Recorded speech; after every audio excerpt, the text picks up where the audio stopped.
Shri Matre Namaha Guru Katasham Ambalanugraham Paripurnam. Welcome to my channel Shakti Awakening with Vidhyaa Prakash. In this channel I come out with videos on Shakti and Shakti Awakening. If you want to learn about Shakti Awakening, I conduct free workshop. I have given a WhatsApp group link below this video. You can go through that. Join the WhatsApp group where I'll be sharing the upcoming workshop. And in this video, this is the part 3 video about Purva Bhaga of Lalita Sahasranamam. This is the foundation of Lalita Sahasranamam for us to understand the power of Lalita Sahasranamam, and not only that, there are certain methodologies which can be followed, which has been given by Lord Hayagriva to Sage Agastya. So if you still have not watched part 1 and part 2, I want you to go and watch, because this is from the 32nd stanza to 55th stanza, which I'll be covering in this video. So let us start with the 32nd stanza. Shri Hayagriva Uvacha Ityagnapva Stato Devyah Shri Devya Lalitambaya Rahasyer Namabhir Divyaish Chakruhu Stotram.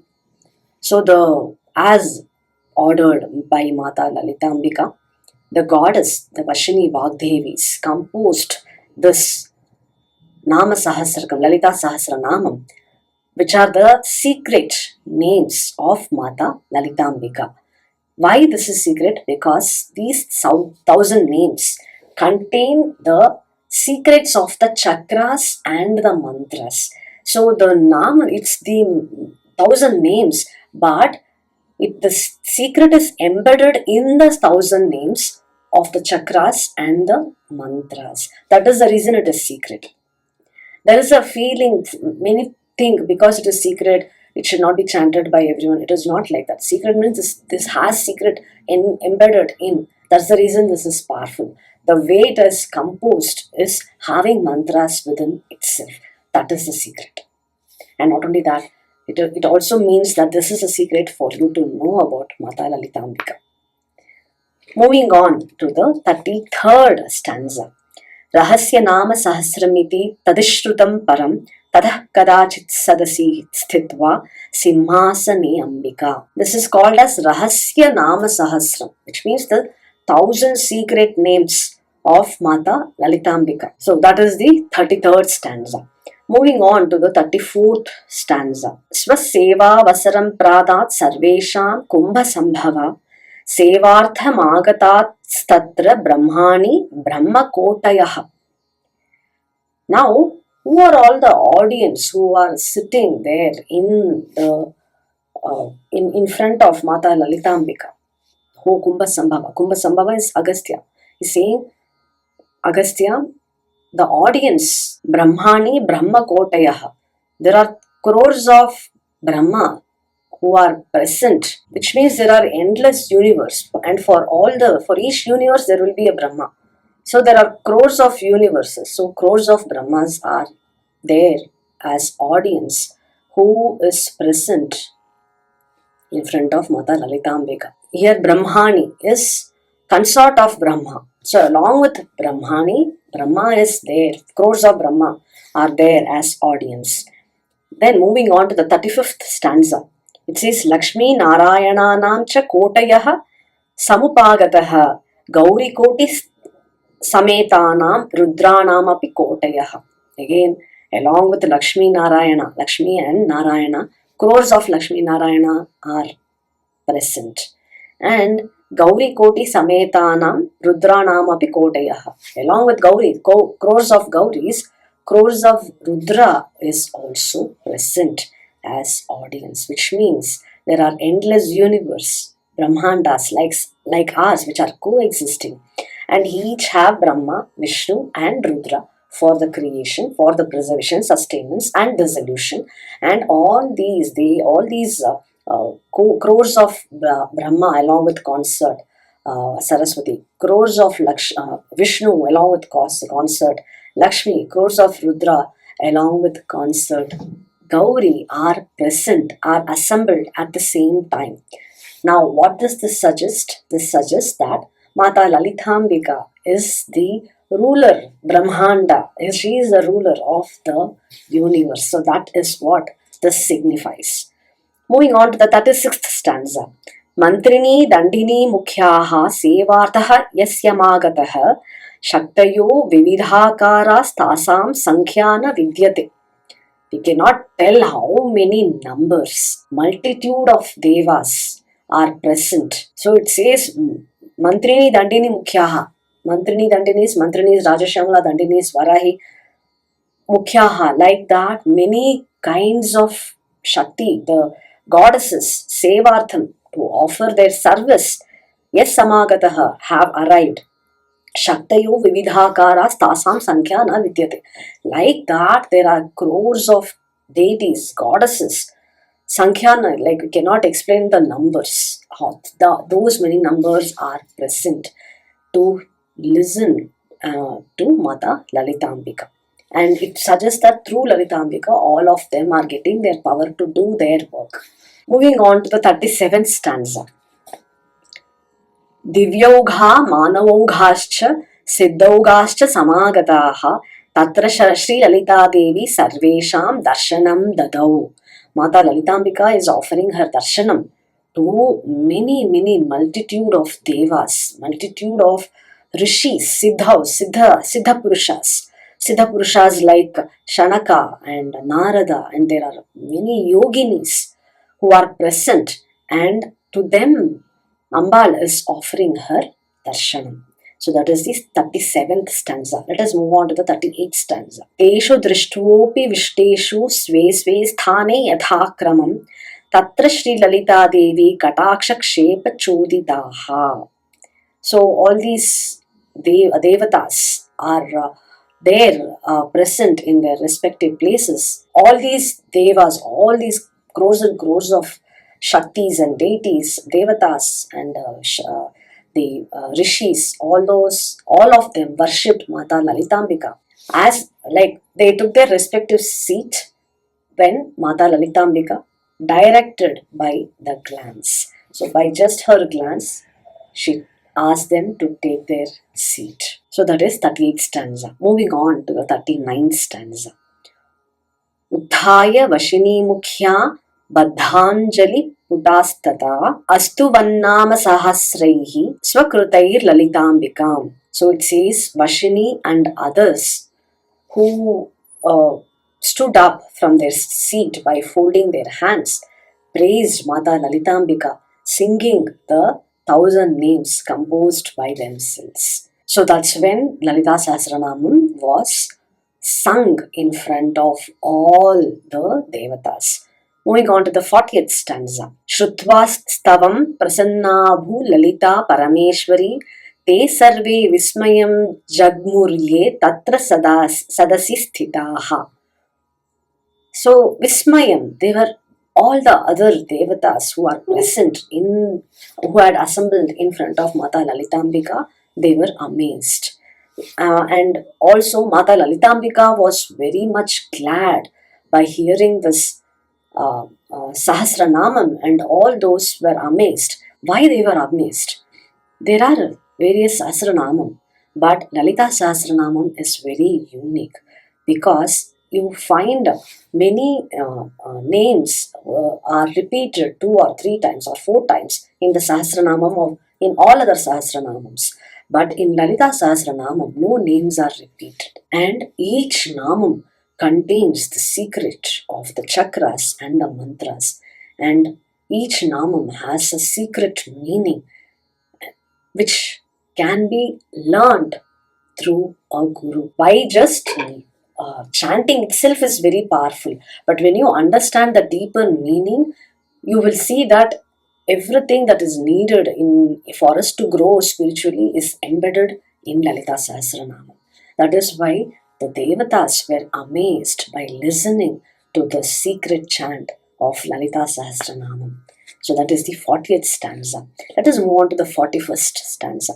Tata provacha Lalita sadasyan devataganan mamagneyaiva vagdevyas chakru stotram anuttamam. Then Mata Lalitambika addressed the gathering of the gods and goddesses, told that on my command, this Lalita Sahasranamam has been composed by Vagdevis. So that is the 41st stanza. 42nd stanza. adiktam namabhir divyair mama preeti vidhayakaihi tat patadhvam sadayuyam stotram mat preeti vridhaye. Ambal says, there are many divine names which are pleasing to me. Therefore, recite this Lalita Sahasranamam and thus increase my happiness. So she's telling them that it is a hint once again that by chanting Lalita Sahasranamam, Ambal will be pleased very much. So this is the 42nd stanza. Let us move on to the 43rd stanza. Pravartyedvam bhakteshu mama nama sahasrakam idam nama sahasram me yo bhaktaha patate sakrit. So Ambal says, those who chant my Nama Sahasram, this Lalita Sahasranamam, he or she will be declared as the devotee or the worshipper of Mata Lalitambika. So which means, who is the devotee here? The devotee is the one who is initiated. And here we can also understand that one who is initiated into Sri Vidya. Yeah? So they will be having the more authority and they have to be chanting Lalita Sahasranam. So that is what Ambal says. Moving on to the 44th stanza. Same priyatamo gneyastasmai kaman dadamyaham Shri Chakre mam samabhyarchya japtva panchadashaksharim. So having worshipped me in the Sri Chakra and being reciting, performing the Japam, Panchadashakshari Japam, Kaman Dadamyam, which means I will be granting him all the desires. So Ambal is assuring that when you follow this process of chanting Lalita Sahasranamam, after performing Sri Chakra Puja and doing your Japam, all your wishes will be granted. So Ambal is giving the assurance that when you follow this, all you're taken care of. So that is the 44th stanza. Let us move on to the 45th stanza. Paschan nama sahasram me kirtayen mama tushtaye mamarchayatu va mava vidyam japatu va nava. So Ambal says, whether you worship me in Sri Chakram or not, whether you perform your Japam of Panchadashakshari or not, you should repeat these 1000 namams of mine to please me. So again Ambal is saying, it's okay even if you're not able to do your Japam. So if you're someone who is feeling, I'm not initiated into Sri Vidya, do I have authority to chant Lalita Sahasranama? Here Ambal is again giving a hint. Even if you are not able to perform puja on Sri Chakra, or you are not able to chant the Panchadashakshari mantra or the Sri Vidya mantra, one should repeat these 1000 namams where I'll be pleased to bless. So this is Ambal's Vakyam. Again, Ambal is saying that Bhakti is ultimate. So the 46th line is just one line. Kirtaye nama sahasramidam mat preetaye sada. One who recites these 1000 namams to please me, without doubt, he will be obtained by all the desires with my grace, with my anugraham. So Mata Lalithambika is saying, just chant Lalita Sahasranamam. This is the Vakyam of Ambal. Moving on to the 47th stanza. Mat pritya sakalan kaman labhade natra samshayaha tasman nama sahasram me kirtayadhvam sadadarat. Mat pritya sakalan kaman labhade natra samshayaha. There is no doubt. So to please Ambal, sakalan kaman if you want to manifest whatever you want, just chant this Lalita Sahasranamam. There is no doubt you will be able to manifest whatever you want. So this is what Ambal says. Let us move on to the next stanza, the 48th stanza. Shri Hayagriva Uvacha Iti Shri Laliteshani Shasti Devan Sahanugan. So thus Ambal commands, Laliteshani, Ambal commands the Devatas, and she is also commanding the followers, the worshippers, chant Lalita Sahasranamam. Moving on to the 49th stanza. Tadagnaya tadarabhya Brahma Vishnu Maheshwaraha Shaktayo Mantrini Mukhya Idam Nama Sahasrakam. So Tadagnaya, which means it has been ordered by Amba to all the Devatas, Brahma, Vishnu, Maheshwara and Shakti, Mantrini Mukhya.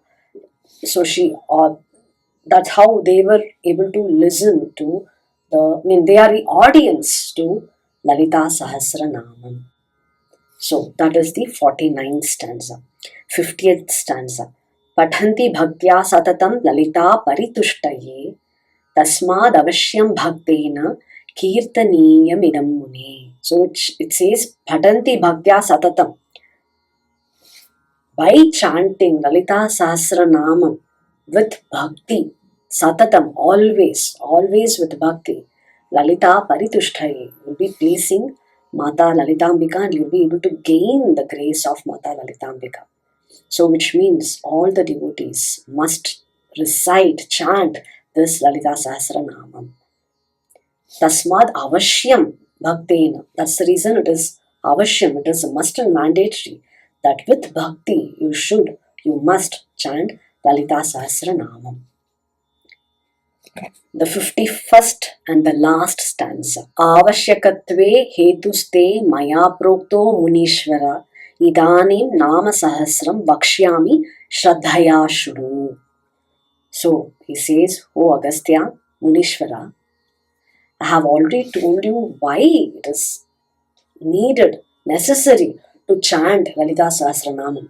Now, listen to me with devotion. I am going to repeat those 1,000 names. I am going to repeat the Lalita Sahasranamam, which was given by Vashinyadi Vagdevatas, which was instructed by Mata Lalithambika. Now, I am going to give that to you. Listen to me. Thus, this is the introduction chapter of Lalita Sahasranamam, which is called as Purva Bhaga in Brahmanda Purana, which is the dialogue between Agastya and Hayagreva. So this is the foundation of Lalita Sahasranamam. So I hope by now you know why Lalita Sahasranamam is so important, and you don't have to feel that you're not initiated. You can chant even if you are not initiated. Ambal will show you the way. You just have the bhakti and start chanting Lalita Sahasranamam. Guru Kataksham, Ambal Anugram Paripurnam. Shri Matre Namaha.